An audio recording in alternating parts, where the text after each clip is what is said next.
Federal firearm license revocations are at a 16-year high due to the ATF's new zero-tolerance policy. After we leaked the ATF's internal guidelines for FFL revocation, it seems that Congress has taken notice.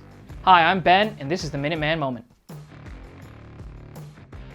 Congress has taken notice that ATF is actively working to destroy the firearms industry and law-abiding dealers with its new zero-tolerance policy. A few weeks ago, we leaked documents confirming the ATF was abusing the Gun Control Act of 1968 to revoke FFLs at an unprecedented rate.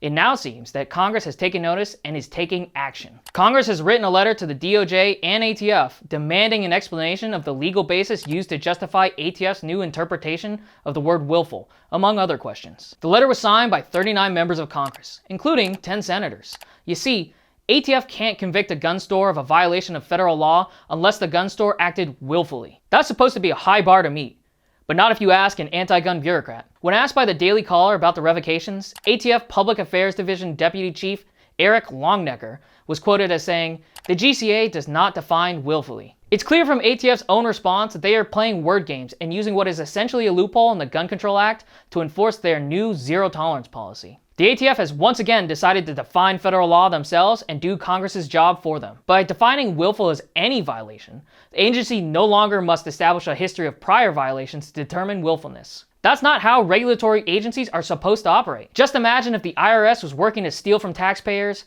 and if the FBI was working to incriminate law-abiding citizens. Wait a second.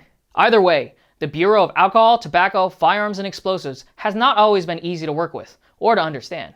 But prior to the Biden administration, they were way less aggressive in their decision-making. Just compare this interview with former interim director Marvin Richardson, where he speaks about ATF working hand-in-hand with FFLs to prevent serious crime. An FFL burglary to ATF is kind of like a bank robbery is to the FBI, right? So we literally work that investigation from cradle to grave. I mean, from the time that we get notification, we respond to 100% of those burglaries and we investigate them. And I think that the thing that's important about that is that we see that that is a crime in which the FFL is a victim.